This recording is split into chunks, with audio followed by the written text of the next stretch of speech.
चलिए बेटा, हम स्टार्ट करते हैं, अपने सेशन को आगे बढ़ाते हैं, अपने सिलेबस पर आगे डिस्कस करते हैं। हम लोग डिस्कस कर रहे हैं प्राथमिक शिक्षा चयन परीक्षा के लिए 2025 के लिए। अब बेटा लास्ट वीडियोस में हमने कुछ बेसिक प्रीपोजिशंस पर डिस्कस किया, अब हम उन्हीं को आगे बढ़ा के आज इसको कंप्लीट करेंगे। जैसे अगर हम बात करते हैं हमारे अगले प्रीपोजिशन की, तो बेटा हमारा नेक्स्ट प्रीपोजिशन रहेगा फॉर और ड्यूरिंग, है ना। समझिएगा, ये दोनों ही ना पीरियड ऑफ टाइम बताने वाले शब्द होते हैं। क्या बताते हैं बेटा? ये दोनों ही क्या बताते हैं? पीरियड ऑफ टाइम को बताते हैं। लेकिन दोनों में अंतर क्या है कि मैडम फॉर कब लगेगा और ड्यूरिंग कब लगेगा, तो बेटा थोड़ा सा समझने की जरूरत है यहाँ पर। अच्छा, जब कोई भी कार्य शुरू हुआ, ना हमको उसकी शुरुआत पता और ना हमें उसका अंत पता, कि भाई जैसे 4 दिनों से मैं वहां जा रही हूँ 4 डेज। अब 4 डेज शुरू कब हुए? बोले नहीं मालूम। खत्म कब हुए? तो बोले नहीं मालूम। पर एक समय की अवधि क्या बनकर आई? 4 दिनों की। तो यहाँ पर आप क्या लगाइए? फॉर लगाइए। लेकिन जहां आपको समय का शुरुआत भी मालूम और अंत भी मालूम, तो ऐसी दशा में आप क्या लगाइए? तो आप ड्यूरिंग लगाइए।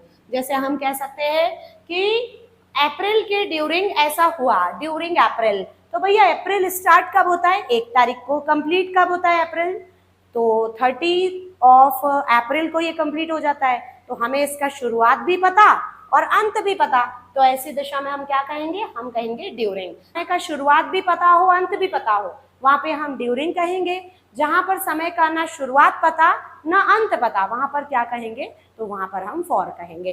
थोड़ा सा एग्जाम्पल्स में चल के देखो, आपको क्लियर होगा। जैसे अगर हमने बोला I have been living here blank a long time, मैं लंबे समय से यहां रह रही हूं। तो ये बेटा कैसे? For a long time. ठीक। He will be stay with us blank Diwali holidays. अब बताइए, दिवाली हॉलीडेज कब से शुरू होते हैं? धनतेरस से स्टार्ट हो जाते हैं। कब तक चलते हैं बेटा? भाई दूज तक चलते हैं। हमें यहाँ पे शुरुआत भी पता और अंत भी पता, तो हम यहाँ पर क्या बोलेंगे? ड्यूरिंग। चलिए भाई, इसका एक बार स्क्रीनशॉट लीजिए, फिर हम आगे बढ़ते हैं अगले प्रीपोजिशन की तरफ।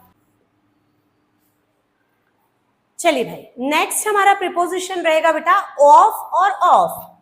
ये जो ऑफ है ना, इसका मीनिंग होता है का, के, की। ये चीजों को जोड़ने के लिए यूजफुल होता है।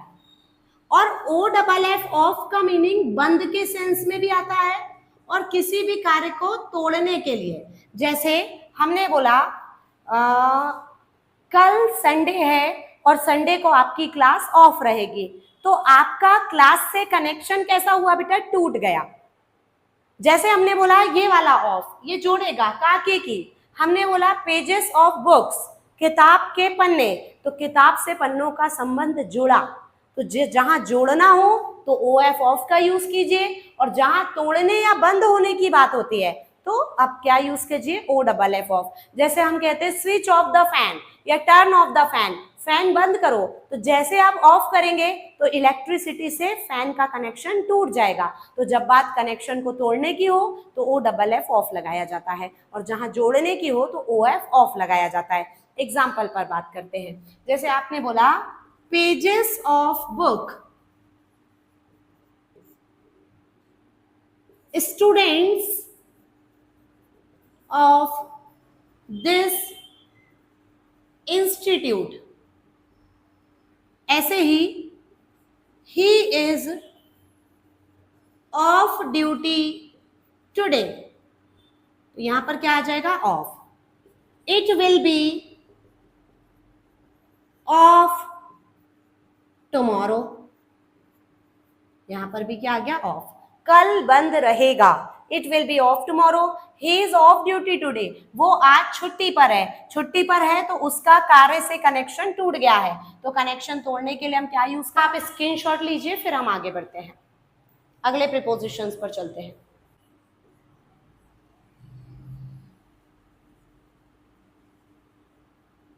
चलिए नेक्स्ट हमारा प्रीपोजिशन रहने वाला है आफ्टर एंड बिहाइंड। दोनों के मीनिंग को समझते हैं। बिहाइंड का मीनिंग होता है के पीछे और आफ्टर का मीनिंग होता है के बाद। अब बोले मैडम के बाद और के पीछे ये एक जैसे हो सकते हैं क्या? तो बेटा चलो चेक करते हो सकते हैं या नहीं। किसी के यहाँ चोरी हुई, चोरी का सामान लेके चोर भागा, पुलिस को इन्फॉर्म किया, चोर के पीछे पुलिस भागी, तो चोर के बाद भागी यानी चोर के पीछे भागी। तो आफ्टर का मीनिंग यहाँ पर क्या निकलता है? आफ्टर का मीनिंग निकलता है के बाद भी निकलता है और के पीछे भी निकलता है। जैसे यहाँ पर ना एक फ्रेज बन जाता है रन आफ्टर। रन आफ्टर का मीनिंग होता है का पीछा करना, का पीछा करना, ये रन आफ्टर का मीनिंग निकल जाता है। जैसे अच्छा अब बिहाइंड कब लगेगा बोले मैडम और आफ्टर कब लगेगा? तो क्या पीछा का मीनिंग निकल गया के पीछे का। जब कोई वस्तु कहीं पर स्थिर अवस्था के पीछे है, जैसे मेरा घर मंदिर के पीछे है, तो मंदिर स्टेबिलिटी को बता रहा है। जब स्टेबिलिटी की बात आए तो बिहाइंड लगाते हैं। लेकिन पुलिस भी मोशन में, उसके पहले चोर भी मोशन में, दोनों एक दूसरे के पीछे मोशन में। तो बेटा जब मोशन की बात आए, गति की बात आए, तो लगाते हैं आफ्टर। ठीक है, जैसे एग्जाम्पल देखिए, my house is blank the temple, या फिर the cat is running blank the mouse. तो यहां पर चेक कीजिए, my house is behind the temple and the cat is running after the mouse. क्योंकि चूहा भाग रहा है, उसके पीछे बिल्ली भाग रही है, दोनों में क्या है? मोशन है।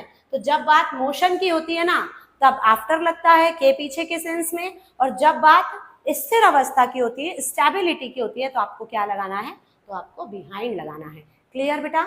चलिए इसका स्क्रीनशॉट लीजिए, फिर हम अपनी बात को कंटिन्यू करते हैं। हाँ बेटा, थोड़ा आगे बढ़ते हैं। आज का हमारा लास्ट प्रीपोजिशन, और यहाँ पर सिंपल प्रपोजिशन की श्रृंखला खत्म होती है। तो अब हम चलते हैं बाय, टिल और फॉर पर। तीनों का मीनिंग तक होता है बेटा। यहाँ पर बात ये आती है, तीनों का मीनिंग यहाँ पर तक होता है। बाय, अब बोले मैडम बाय का मीनिंग तो आपने बताया, कोई कार्य किसी के द्वारा कराते हैं तो बाय लगाते हैं। भाई बाय समय भी बताता है।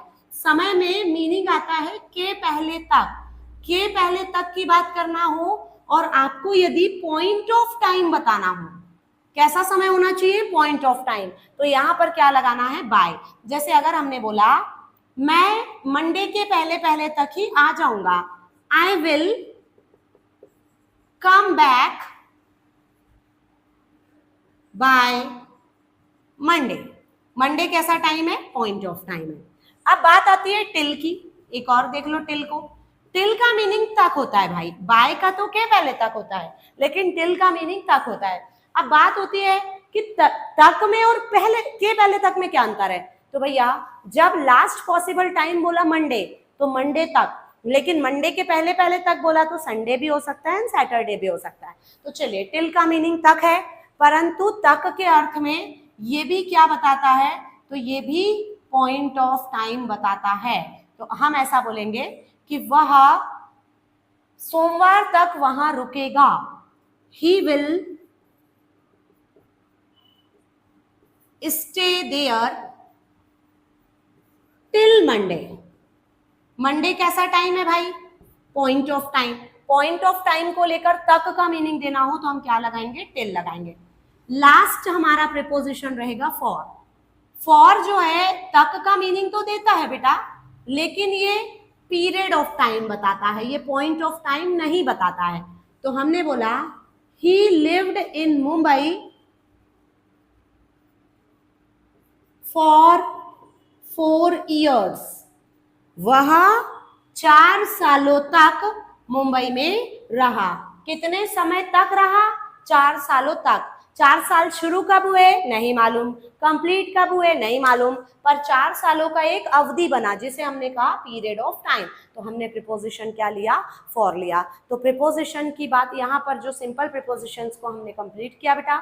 अगले वीडियो में हम कुछ फिक्स प्रीपोजिशन के साथ मिलेंगे और उनको कैसे याद करना है, उनको कैसे लर्न करना है और आपको प्रीपोजिशंस को और कैसे बनाना है, ये हम अगले वीडियो में आपको सिखाएंगे। चलिए मिलते हैं फिर अगले